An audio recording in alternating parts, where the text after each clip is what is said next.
Hey team, welcome to Small Creator Big World. I'm Bhav. And I'm Becky, and this is a space for us to chat about all things being small creators on the internet and occasionally how to make money. Yes, which has been coming up recently. We've heard it in a few areas. Someone asked a question in Creator Office Hours, and then we were talking to a couple of friends as well.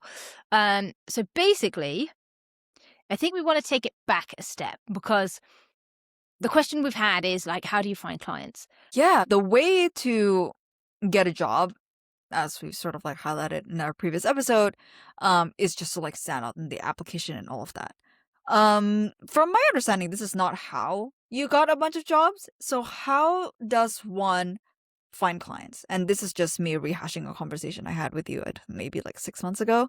Um, because I've just been employed. I've never really like sought to offer my skills and services. Didn't even know I had skills and services to offer to begin with. So yes, how do you Yes. go about like finding people that want to employ you but not employ you full time? Like how many of those people exist in the world?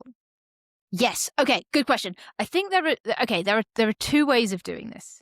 And I think I'd maybe also confused the definitions until I Googled it about an hour ago. One would say build a personal brand, which I haven't. Well, I didn't think I had done because when I think personal brand, I think online presence, and I did not Mm. get my clients through online presence because I'm not really that present online. Um, I, having Googled it, potentially have I still have a personal brand, but it's more built offline.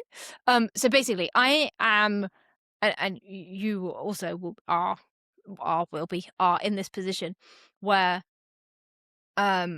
having worked with Ali for 4 years as head of operations, like not only had I learned a bunch of stuff, but um, I had a really good reference point, right? Saying that you do that for Ali automatically goes, oh, okay, so you are good at what you do and you've done it for somebody at that level. And I think that puts a lot of faith and confidence. That's not a complete sentence. That means that the people that you talk to have a lot of faith and confidence in your ability, basically off the back of that.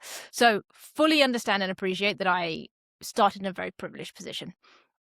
But fundamentally, I think the principles are the same in that you should be in the right rooms, you should be talking to the right people, you should be at the right events or something. And again, I can only talk from the creator world, but I'm fairly certain this is stuff that can apply to many industries.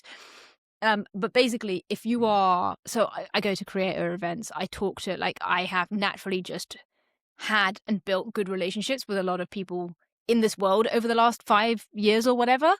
And that made it easier to find clients because a little bit of word of mouth goes a long way. A little bit of putting feelers out goes a long way. And so I was in the position where I could like message a bunch of people. Having said that, messaging those bunch of people didn't actually yield anything. So I will say that. How so? What do you But mean? What were you messaging them? Like what was going yes. on? Okay, so I literally so I left Ali a year ago, April 2025, and I took 3 to 4 months off. But Uh, towards the end of that, I was like, okay, I need to get back. I need to start making money. And it was at that point that I messaged, yeah, a ton of people that I knew and said, hey, I'm, I think the caveat here is I didn't have a clear offer. I basically messaged them and saying, what I don't what have a is an job. offer? I didn't have a clear value proposition. I wasn't clear on what I was offering, literally what I was offering. So I was Okay. messaging people going, yo, know anyone that needs some ops help? Like ops, it's not like social media. It's not like a YouTube producer. It's a very like broad thing. And therefore when they were like, and a lot of people don't really fully understand what operations means. So when Mm. I was telling people, hey, do you know anyone that needs this? Or asking them, it wasn't very helpful because I wasn't clear on what I was offering and who I was offering it to. So that's a learning for me. And I'm still not sure I've like fully fleshed that out, but still. But I got lucky in that I did have a couple of people reach out to me on my socials, even though I'm not very active. And being at some events, I was speaking to people that led to clients. And then the more you do that, the more those people can also refer you, and that you meet even more people, and you could do that. So yes, I think being in the right room or knowing the right people is important, but you can create that yourself, right? Go to the right places. I'm saying the same thing Yes. again. No, but I think you do basically build a reputation whenever you work for somebody or with somebody on a project.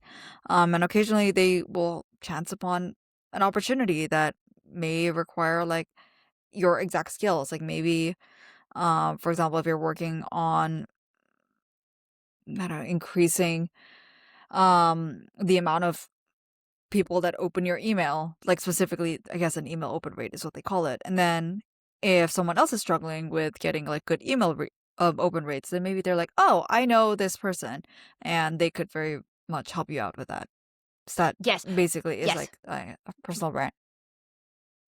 yes. Okay, yes, that's a good point. So what I will say is, um, again, with the 8,000 people that have left Ali Abdal, like most of us keep in touch, and it is cool because we also refer people to each other. So Mm. if I came across somebody that needed a writer or like a YouTube person, I would send them to you. If I needed someone who needed some social media help, I'd like hit up Melina or Becky. And if I need like all of these people are there for us to go, oh, I ran into this person, and they would do it naturally, like it would naturally come up in conversation, and so you'd get a little bit of back and forth there.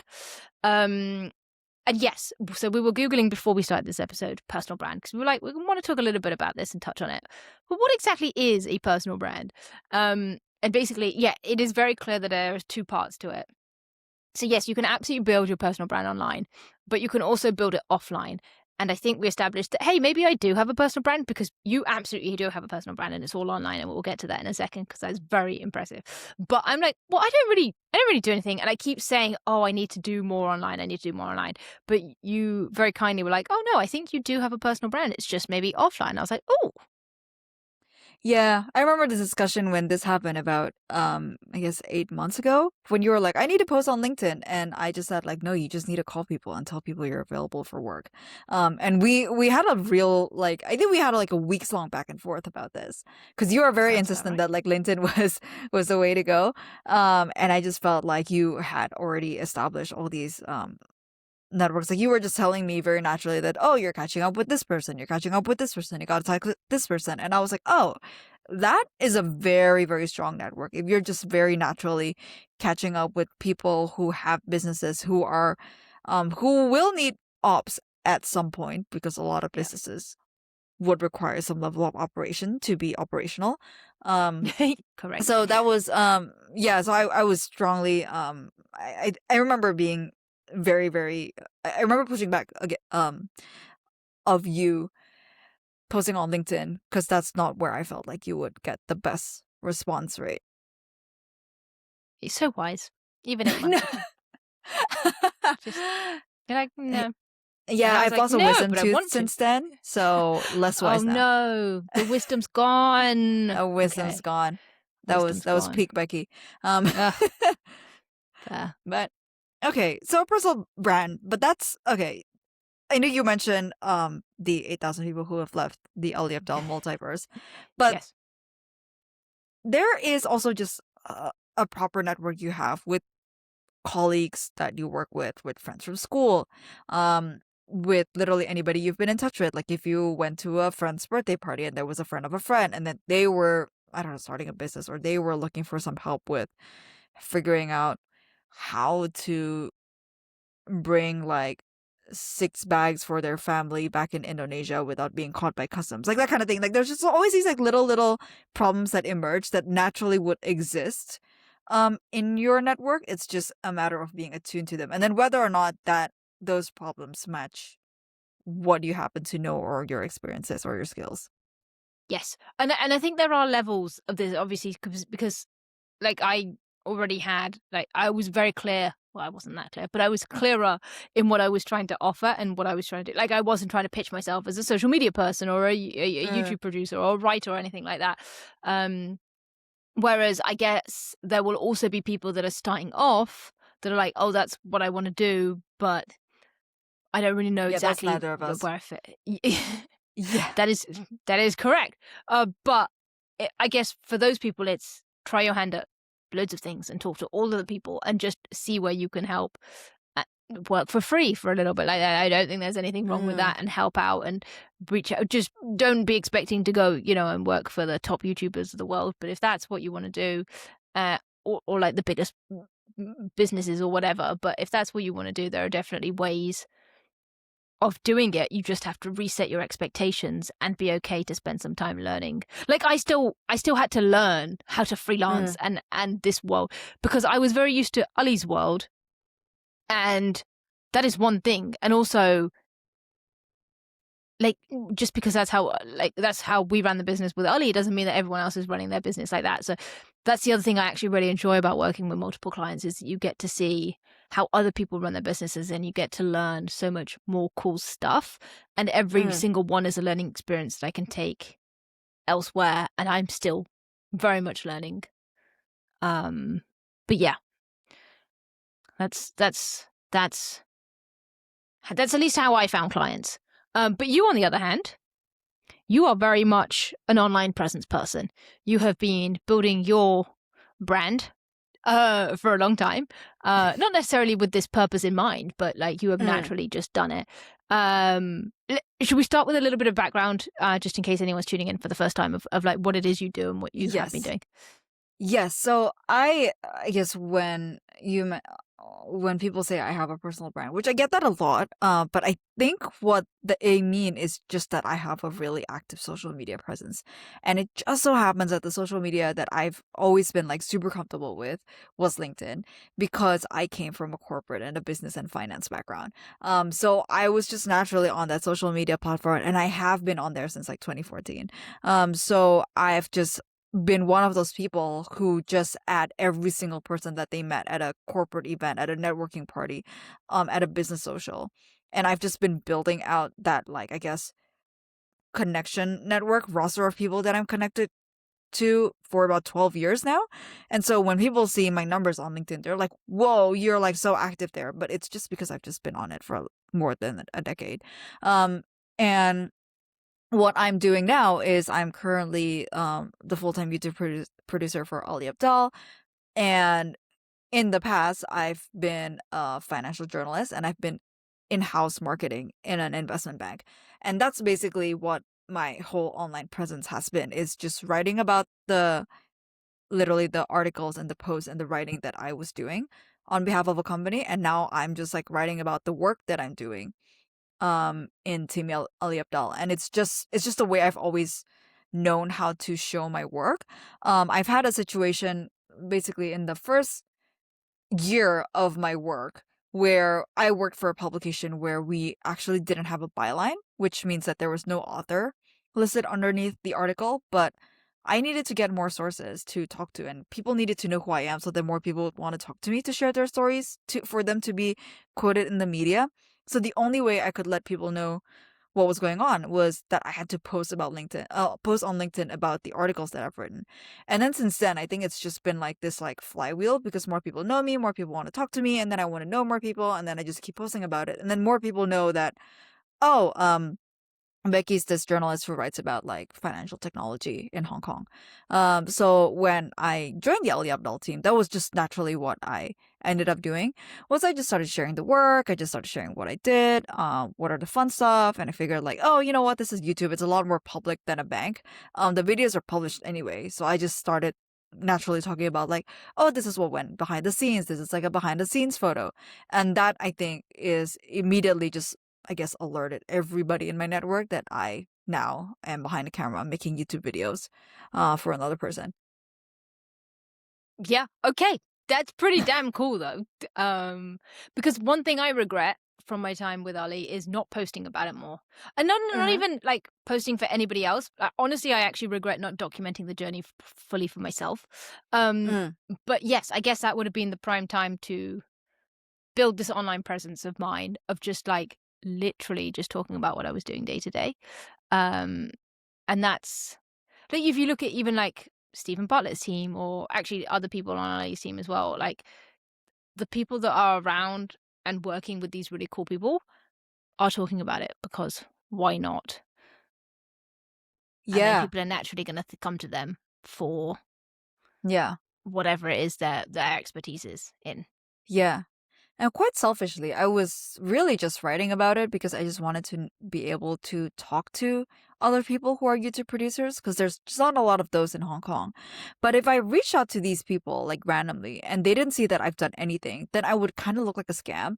So I really was just posting online just to build some sort of So true. credibility to be like, hey, I have this like track record of like, I don't know, the last 10 posts was like 8 of them were about YouTube. So when I started adding people on LinkedIn or commenting on people's like posts and stuff, they could look at my profile and be like, oh, she's like a real person. Like she's actually doing this. And she's not just like a self-proclaimed YouTube person. Because I guess like as someone who's behind the scenes, I'm not in Ali's videos. So if I don't talk about it, there's Yeah. just no way that people would know who I am. So so I guess it's just like doing some sort of self-marketing. And I guess that's what people call having a personal brand for some reason. Which Yeah. has led me to I guess a different situation from yours where you sort of had an expertise and you kind of knew what you were offering, not specific, but you kind of knew what you were offering, and then you just had to tap into your network. I had the opposite problem where I had a network and I had no idea what I was offering because I had switched from journalism to copywriting to YouTube producing all in the span of 8 years. And for me, that's just not enough skill to offer to anybody credibly for me to be able to like, hey, I can do this for you because I really can't. So that posed an opposite problem. But then I guess like the hack that I found is I just started having chats with people in my audience. I started whenever people add me on LinkedIn, I started asking them like, hey, what is it that like made you connect? What sort of content? What sort of help do you need? And it was from there that I started learning like, oh, people wanted help with their YouTube channel, which I found really, really strange because I'd only been in that position for about 6 months. So not gonna lie, I kind of judged them a little bit for wanting my YouTube help if I've only been a producer for 6 months. Um, and then more recently, some people are like, "Oh my goodness, the stuff you're doing with AI and Claude is incredible." Um, and I think that's just like I guess the fun thing about I guess having a personal like an online presence and just talking to your audience is like I'm here thinking that oh my god, I'm such a good writer. Zero people have come to me for help for with writing. Like they are not paying me to do that at all. That's actually a really good point, is it doesn't matter what you think you can offer, it's about what people want to get from you. And so, like, in theory, I could have sat here and be like, I want to very specifically be an ops person for this.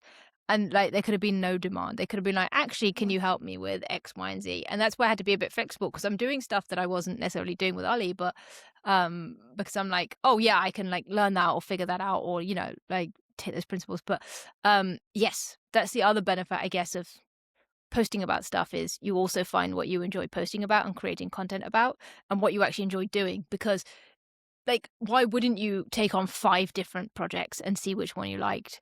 Like, someone might have asked you if you wanted to like, if you could help them writing someone like LinkedIn, YouTube, like, you have a wealth of experience and you kind of just, like well, you learn as you go, right? You kind of say, "Oh, I'll take this on and I'll figure it out. Oh, I didn't like it, so I'm not gonna do it." Yeah. Yeah, I guess the nicer thing about working with clients on like a project to project basis is that um you don't really need it's not like a full-time employment, so you can kind of technically end it at any point. Like when the project is done, it's over and it could be like a 3-month project, it could be like a 5-month project, it could be like a 1-month project and then people just don't continue. Like there's so many different possibilities of what you can do. But okay, so you talk to people, I talk to people. Yep, How does this turn into a clientele? exactly. Exactly, that is the question. Um, I think again, we've both probably had very slightly different experiences with this, although the Uh, principles are probably the same. So, for me, it's I guess everything starts with a conversation, and I think that's the bit that's the same. But yeah. and I'll let you talk about yours in a bit more detail in a second, but, like, you have just, like, had a lot of inbound, and therefore you jumped on calls with a lot of people, whereas I Yeah. have probably just had a few, specific conversations with people, whether it's at an event or a follow-up after an event or, someone has very specifically reached out. So I do a lot less hopping on calls. People don't tend to book calls with me so much, Mm, but I will run into somebody, whether I've known them or, whether we've met, and they're like, "Oh," and we've got to talking, and they've gone, "Oh, I could really do with your help," and then we have a Mm. follow-up call. So a lot of mine have been more that, or very luckily referrals from people. But again, these are people within the same network, so it's one of those things. So mine is less lots inbound because I'm posting about stuff, because I'm not posting about stuff, so where are they going to find me online? And it's more in person, going to events and speaking to the right people, and being incredibly lucky that people have been referred my way. um so that's probably what's happened on mine. But yeah, talk to us about yours, because yours is more interesting and maybe it's more relevant for more people. Yeah, I just posted a 30-minute calling so people can just it's I'm on cal.com. So I just like preset certain days and certain hours where I'm free to chat. Anybody can book a 30-minute call. Um and at first it was literally just like name, email, what do you need help with? And then we jump on a call. Um and then we would start chatting. I would figure out their problems and then just try to see like if there's anything I could do for them. And very quickly, I realized that, oh my goodness, there are just so many people that kind of need help and I can't help anybody. And Bob sort of suggested to introduce like oh, how much is your business making each month? And this sort of filters out anybody who's, for example, just looking to start out a YouTube channel, just looking to start out a newsletter, and it's filtering out business inquiries. And actually, as a side result of that, because I found that I was getting multiple like, how do I start a YouTube channel questions? We started hosting creator office hours because I was like, oh my goodness, like this podcast and this community is exactly for people who are looking to start creatively expressing themselves on all these social media platforms. So then I just started funneling a lot of people are like saying like, hey, can't answer your question here, but please, if you want to meet like other people who are also like you, like we have this little community. And then we host office hours. We literally had one like 4 hours ago, 5 hours ago. Hmm. Of yeah, just like a bunch of small creators. It's fun. Like we just share about how to post consistently online, which is like really just a perennial problem for every one of us. But yeah, and then I just started filtering people out, and I just like basically whatever problem they had, I would just listen. And then um and then I would just start being like, okay, how can I help? Like like let me take their problem, let me take their experiences, my experience and their problem, and see if there's any way I could scope a project out, like propose a project. Maybe it's like um a couple of weeks, although Kaylin suggested very smartly to only work with people on a 3-month project basis. So I would sort of like go back to you, Bobby, and then just go like, oh my God, okay, so what does a 3-month version of this look like? Just because 3 months is like long enough for something to actually happen. But also just because there's a lot of onboarding, but also you get to make impact, which is I guess what people want at the end of the day, is they want to see some sort of like change in their business or something. And that looked really different for like a lot of different people. I think I was ghostwriting LinkedIn for one person. I was helping find YouTube ideas for another person. I was developing a website for another person. This was just like an ex-colleague who worked in a bank who saw that I was posting about Claude online, and then she was like, "Oh my goodness, how do you like do you know anybody who does like web development?" And I was like, me if you pay me. And then that's how the project happened. Um, it's like I think I've got like 2 web development clients from that actually. So it really is like I still don't know what I'm helping people out with. I just really people just come at me, and if I can help them and we agree on a price, then it just that's how it works. So Yeah. I'm still figuring it out. But that's really cool, because what that means is like you are still doing what you love, and like you're putting content out into the world, and you're like writing and Yeah. talking about your experiences. You're also experimenting with a lot of stuff like day to day. And right now, obviously, Claude Code. It's just like what can I do with this? What can I build? What can I Yeah. create? And then you're getting paid for it. So it's like, hey, this is an incredible learning experience, and literally anyone can do that. Like especially Yeah. right now with Claude Code, if you're building some cool stuff, like put it out, talk about it. It doesn't matter where, there's people everywhere. So whether it's Instagram or like LinkedIn or Substack or whatever, people will find you. Um, and then, yeah, just talk about what you're doing, and people will naturally start talking to you. And maybe there is people there that could pay you to do stuff. Yeah. It's And then you figure out what you learn and what you do, what you like and what you don't like, and then you can go, oh, I never want to ghostwrite for anybody on LinkedIn again.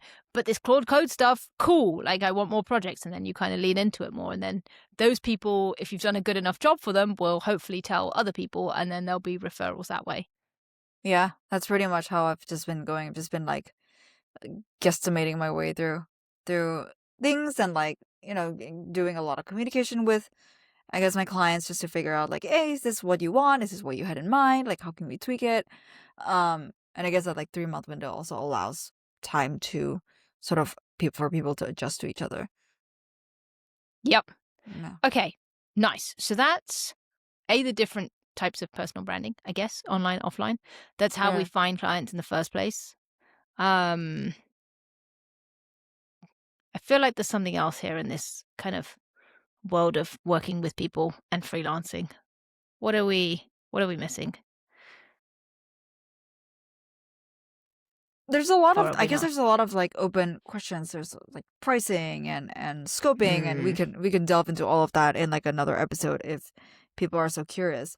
Um but I guess it's I don't know, if you were to give anybody one tip if they want to start finding clients Mm. on the side of their day job, what would you advise them do? Okay, I am going to split this because I think there are two types of people in the world, and we are those two types of people. Okay. One that is very happy and wants to put out content, and Yeah, one that maybe isn't so much like me. So that's I fair. would Okay, say, so for yeah, the mini Bobbies of the world, yes, what do okay. they do? So in that case, you have to be a little bit more proactive. Um, I would What does that start with mean? your yes, I would start with your own network first. Are there people that you could reach out to say, "Hey, I'm like doing X or I'm helping with Y. Do you or anybody you know need anything?" If you do, like let me know, and if you come across anybody, let me know. Yeah. Um, I think that's a big one. And then what else could you do? Um, I think at that point your network is actually if you're kind of offline, your network is very important. So it's even get in contact with the right. Okay, so I guess the other thing is, and when we had this question, we were also like, um, if people need help finding clients, then like tell us because we come across creators and entrepreneurs all the time, and we're always having conversations with people, and we are only Mm. two people for starters, and also we don't cover everything. So by letting us know, actually, maybe that's a call out for anyone watching this that needs a little bit of a little boost is if you're good and have something to offer, then let us know because we like I said, we come across a lot of people that need a lot of different things, and we can possibly even put you in touch with people. So that's one half of the networking thing. Now, if you don't have a network to tap up, or say you're in corporate and therefore everybody is just corporate and you don't have any of the side hustle friends or anyone, which is a very valid thing, then you need to get yourself along to creator events, and there will be some that happen online. I mean, heck, come and join our community. But like there are so many communities out there, like it doesn't have to be this. Find those communities, reach out to those YouTubers or whatever it is that you're in the world of. So if you're a writer, like go and find some people on Substack to like hit up and chat to. If you're a YouTuber, find other YouTubers. Whatever it is, find those people, create those relationships and nurture them. And again, and I think we said this on the last episode, please don't do it in a sleazy, greedy, selfish way. Like create those relationships because you genuinely want to create them. They are not going to lead to anything 9 times out of 10 immediately. Obviously they might, but again, we are nurturing this. We want to create a really good group of people, a network for yourselves, and nobody wants somebody who is just selfish and doing it for themselves. But if you don't have a network, go and find and build a network. And if you do, then amazing. Tap them up, see what you can find. Take on small jobs, take on free jobs, and I think everything else then veers into content. So, what's your advice for people who are willing to post online? Yeah, I think the bar for posting should be just like really low. Aim for posting something small every single day.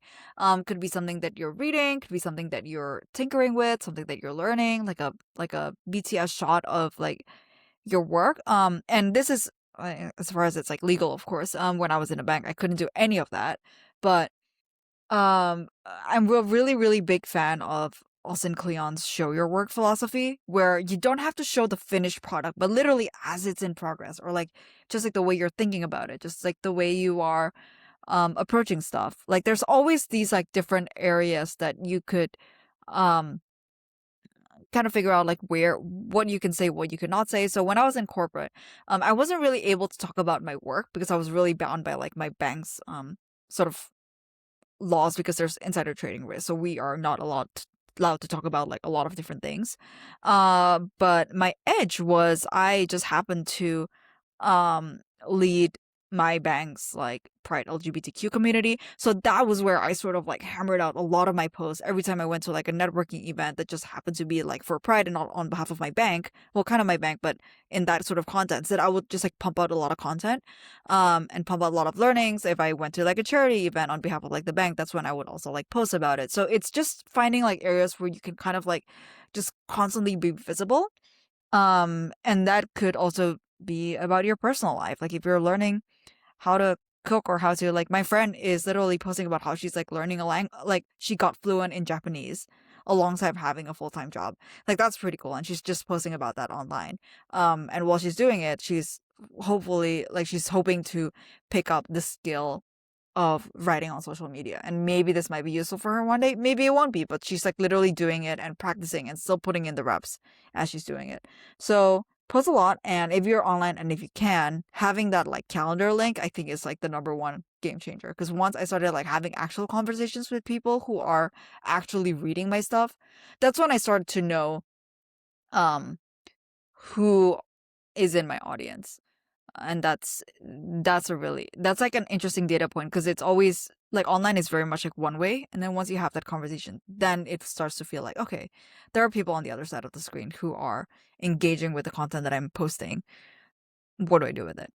Yeah. Yes, love that. Okay, nice. That's made me think of two other points. One is make sure you're offering value. This is not we're not pitching ourselves every single time. We are, if you're new to content creation, just offer value, learn the skill, be consistent, kind of turn up, post about what's I easy. I have a hot take about this like whole offering value thing. I'm kind of like very put off by people who do like 5 tips about how to do this, blah blah blah. I'm like, oh my goodness, you're 18. Like, what do you know? Like there's this I just yeah. I'm starting to feel like really, really put off by people who do this when they actually don't have the experience to do this. I completely agree. Okay, so maybe Yeah. offering value isn't what I'm trying to say. What I'm saying is don't pitch yourself. Okay. Um Yes, that. okay, so I think okay, no, I see what's that. Okay, so I think offering value doesn't have to be the whole 5 tips or here's a Yeah. listicle or like 5 it doesn't mistakes it of ugh. yeah. Because you're right. I completely agree. What I mean by offering value is I find it valuable when people just talk about their own experiences. Like Okay. they're not trying to explicitly offer value. Sorry, okay, that's a very good clarification. Yes. We're not saying yes. Okay. I'm basically agreeing and processing at the same time. I think you should just post. I think the important thing here is not to be pitchy or salesy. What you're not doing is saying, I'm offering X, Y, and Z, and then just that's the only thing you talk about. Like, talk about something interesting. And personal stuff is still offering value, in my opinion. But yes, Okay. good point. Just talk about things that are easy for you to talk about and something you enjoy. But yes, like even I wouldn't do that right now. I'm like, here's like what I'm still learning. I don't know these things, and I know a reasonable amount of things. So I agree. Don't be preachy and don't be salesy. Good clarification. The other thing that I forgot to add earlier is and this is true regardless what route you go down. But you can literally cold pitch people. And I don't just said don't be pitchy. I don't mean in your Yes. content, but reaching out to people and okay. And I think we talked about this in the last episode. You're not reaching out to people and saying, "Hey, do you want me?" or like, "Hey, offer X," and then leaving it at that. What you're doing is saying, like, you need to put work into it, right? So, for example, and again, please like adjust this based on the level that you are and the value that you could offer and the skill set. So like I am not going to go to I don't know, Mr. Beast and be like, I can be your YouTube producer. Like, I mean, A, I'm sure he's got multiple with all his channels, but B, like that's not my skill set. even if I wanted to shift. But what I could do is go to people that are of the same level of the people that I've worked with and say, hey, this is where I could help. But the important thing here is it's not just, hey, I'm like, are you looking for operations help or do you need a YouTuber? It's identifying where their gaps could be or where you could actually genuinely offer. So if you wanted to be a social media person for someone and you were pitching like 5 people, go and find a gap or something you think you could do better and recreate stuff or create stuff and send it to them and say, hey, look, I have recreated your last 3 posts because I think, this is a better approach. Or, hey, I think for your next post, you should do this, or you're missing out on this. And same with the YouTube stuff. If you're an editor, go and edit a video for them and send it to them. Like, you have to put in upfront work if you want to find work. And I wonder if people just, that's a complete generalization, but I wonder if people just have an expectation of, oh, but I offer this and like I'm not getting people. Like, you still have to put work in, especially if you're working for yourself. Like, every time you speak to someone, you are effectively pitching, even though you're not pitching, if that makes sense. Yeah. Yeah. Or even like messaging people and you being like, hey, do you know anybody who needs X is already like a less pitchy way of indirectly pitching your services. Yeah. Yeah. But again, show them what you can do. Yeah. Show, don't tell. Yeah. Yeah, the best way I think to show is really, I know you said like cold message people, but I feel like the best way to show people is actually to do it online. And that's why I post a lot of content online. It's because it feels like I'm showing up, but I'm not like pushing it down anybody's throats because I'm not like making it appear in your inbox. It's like you can scroll past it if you want to and you don't have to feel obliged to respond. Yes. But on the flip side, there are a lot of people that might not come across your content that you could help. That's true. And again, we don't need to be greedy. Like, if you've got clients coming in and you're happy, then that's fine. But like, there are people where and I think a good start is the people that you actively follow, because I think those creators are better off hiring people, or bringing people in or working with people in their audience because they already follow their stuff and understand, and they obviously already resonate with it. And therefore, you're already in a better position if you're kind of going out to someone you follow and going, oh my God, love your stuff, genuinely like follow it. Also, I've noticed X or I've done Y or like anything like that is a much nicer in, and you will stand out more than just like cold emailing like 100 random people to say, hey, do you want like social media help? Like that's not going to go anywhere. Or it might, but it's like highly unlikely to. Yeah. I think I've heard of like stories of people sort of like growing their like dog's Instagram account or something, to prove that they could actually grow an Instagram account before they started applying for stuff. And that's lead them to places. Yeah. Damn. Nice. Alrighty. I think that kind of wraps us up. Obviously, there's like pricing and proposals and all of that stuff, and maybe we'll do a separate episode on that because that's if when you've got questions on that, please message us, and we could make sure that we're not rambling on stuff that nobody wants to hear. Yeah, like today, unsolicited advice. Nice. That's what we're here for. Oh, then maybe that should have been the name of the podcast. Nah. This is No, I like it. Okay, Small cool. In a big world. Yeah. Do I'm proud of we that have name. any updates? I love that name. No, I think it's fantastic. I'm a big fan. It wasn't a genuine suggestion, I promise. Okay, any last comments, advice, pieces, or should we do a quick update? Yeah, let's do a quick update round. Do you have anything? Nice. Damn it. Why do I have you go first? Okay. I have just sorted out a little bit of my life today. Nice. By that meaning, literally booking and shifting around like 3 flights. Jesus, I always tell myself like, oh my goodness, this is gonna be like a year where I don't travel anywhere. And I'm just like, I realize I'm just gonna be away from Hong Kong for like 6 weeks, which is fun and expensive because I was like really proud of like having booked those tickets early because it booked it all like, before any of the World War III crises happened. And now everything has like a fuel surcharge and I'm like, ugh. But one of my best friends is getting married, so super, super exciting, but super, super last minute, goddammit. So flying over, at least I have a closer flight. I will already be in LA and I'm gonna fly over to New York to attend her court marriage. Whereas like the other trio in this best friend group, bless her, she's flying all the way from Melbourne to New York. just for like less than a week. But I'm really, really looking forward to it. The last time we've met as a trio, and we like speak in the group chat pretty much every day. But the last time we met as a trio was in 2019, so it's actually like a really, really, really long overdue reunion. And I think that's why, um, when she said that she was going to get married, we all were like, all right, we're going. Like, it's not even a question. We just like dropped everything and just like booked a flight. But I was like, we were trying to sort out dates because I didn't want to. I told my friend in Melbourne to like book her tickets first because I'm guessing there are less flights on her end. And then what I ended up doing today, now that I had her flight details, was I was able to book the same like LA to New York flight as her. So we're basically just going Nice. to be like, we're gonna check in together. We're gonna try and sit next to each other. Hopefully, it's like a 5 hour flight. Jeez, the U.S. is so freaking big. Um, Correct. and then we're gonna be there, and we're just gonna have a good time hanging around for like a week. And yeah, so I'm really excited to be back in the States. Swear I go there so often for somebody who doesn't live there.